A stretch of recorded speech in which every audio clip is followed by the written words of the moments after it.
It started when I was pretty young. I'm pretty sure every artist says this in the world, but it's started way before I can remember, basically since I was a kid. I say this story all the time, but it's just really close to my heart. I used to write the same song over and over for my grandpa, and I just sing it to him over the phone when I wasn't there with him. And it was just like a way to keep writing the same thing over and over, even if I didn't know it at the time. And I just kind of kept writing songs for my parents' little house parties that they'd have, and I'd perform, and I just slowly fell more and more in love with it.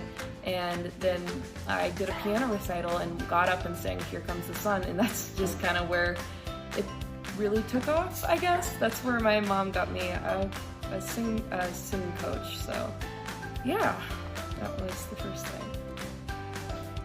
And I think when that happened, I was like 7 years old, and from there I started performing, and I recorded like a little EP when I was, I think, 12 years old, 11 or 12, and that kind of started me recording, and I started releasing some singles, and I performed at a lot more venues in my hometown, and I got discovered by this, I guess, I forgot what they're called, but this person that was working for The Voice, and they ended up asking me to audition, and I got to the blind auditions, which was really amazing. That was my first ever thing where I was like in front of a camera, like this is a performance, and that's where I realized this is exactly what I wanted to do. And everything kind of went from there, and that's where it kind of fully started. And that was at 13, and now I'm 18.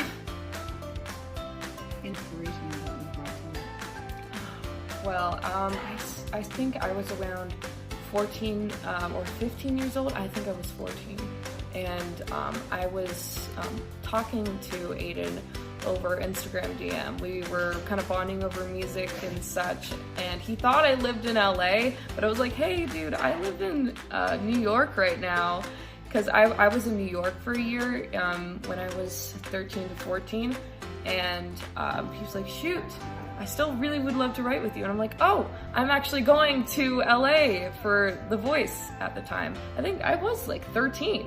And then I met him, and I was like, wow, we're really hitting it off. We really like vibe together music-wise. And then I went home, and we started writing this song like on like Skype, and we started like, I started like little things on the guitar, and I would send it over to him, and then we'd kind of make lyrics. We like wanted to make a kind of song that was like what is it called? I figured it out. It's the Lady Antebellum song, Need You Now. We got a lot of inspiration from the way that duet was made. And it started off as a really sad song, just basically very heartbroken over a guy. Because I started writing it, and I was like, oh, screw this guy, and like completely ignoring the male point of view. And then he was like, oh, here, let's try it from this part. Like both of them are very hurt from both sides, because this is like, the girl essentially moved away, and they were in a relationship, and it had to end because they couldn't stay together like long distance, I guess. And we kind of wanted to channel that like two-sided kind of longing, even if it was like the younger version. I was literally 14, I'm pretty sure, at that point. And yeah, they kind of went from there. We ended up making a full-fledged song. I went over to LA again and sang it at a guitar center. I sang in a guitar center, and we had a producer there, Andrew Dixon, who was great. And yeah, we worked on it for a few more months, and then we had to keep it on hold because he had to go film the Umbrella Academy, and he couldn't release anything. And it's like, shoot, we have this whole song now, and we can't use it. And then when this show came out, he was finally allowed to release music, and he released the song, and it did pretty well. I think people really liked it. So that's how that came to be.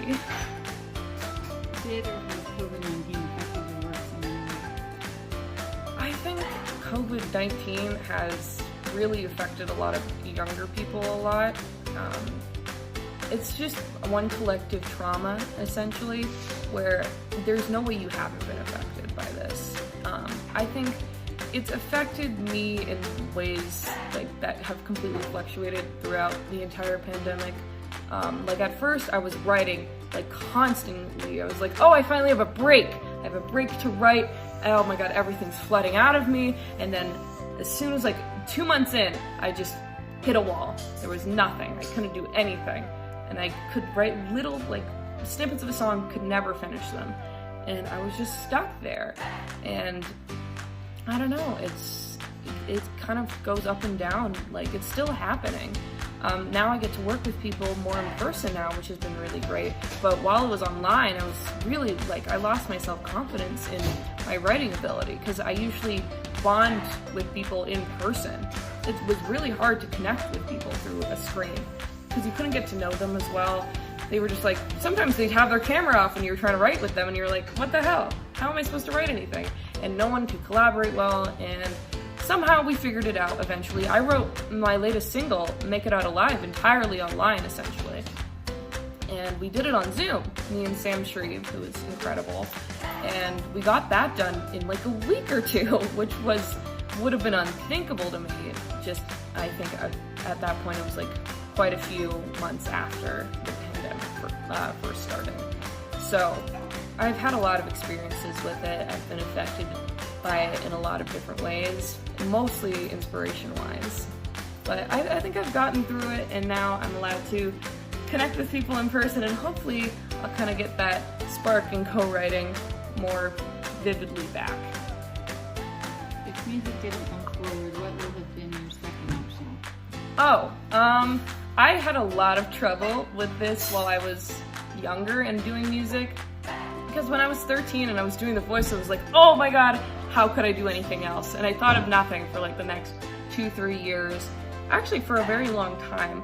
I think what I would be doing, and what I've been considering, it's been hard to choose because my whole life has basically been music, but I think I would probably either be like a teacher or in some sort of like psychology field. I think as a writer, you learn a lot about your emotions and other people's emotions, so I think those would transfer pretty well to those careers. So using that for music has been very good, but also I could be using that for those kinds of careers. We all have inspirations in the world that you're in. What was yours? My inspirations in the whole world? Well, I mean, it's hard to choose one inspiration. I think every new thing that I experience is a new inspiration. Like all of my friends, all the people that I work with, even the people that I just regularly talk to, unrelated to music, have inspired me. And I think I get inspired by basically I can't get inspired by just one thing. Like I get inspired, like the Beatles. Like I've been hugely inspired by the Beatles. My shirt is a Daisy t-shirt. I don't know if you haven't heard of this band, they're amazing. Daisy the band, You Remind Me of No One was their single at the time. They inspired me, and every single day a new artist, musician, person, just Ronan, my dog that's sitting right next to me, inspires me. It can never be one thing. It can never be fit into one box. I don't know. Any words for your fans? Oh, I've got a lot of words. I have so many words for my fans. I think they're probably the best thing that came out of music. I love music, and I love writing, and I love everything about it. But I think the connection is really what makes being a musician really great, because it's all about connection. I love connecting with people, and I try to do it as much as possible. Like I do a live on Instagram every Sunday for like the last 4 years. Like I've done it forever, and I've realized that that's the best thing that comes out of being a musician. I think I'm kind of turning back on it, but I just have to say to my fans, thank you. You make this all worthwhile, and hopefully I'll be able to tour somewhere near all of them, because a lot of them are in Mexico, Latin America, and South America, and basically all over the world. I've got fans in Ukraine, I've got fans in England, I've got fans in Ireland, I've got fans in like the weirdest places. Like I've places I'd never expect to reach, especially as like some American chick. Like, it's been amazing, and hopefully I'll be able to perform for them. I just want to provide that same love that they've provided me. That's very long-winded. Thank you, Artist Voice, for this incredible interview. See you later.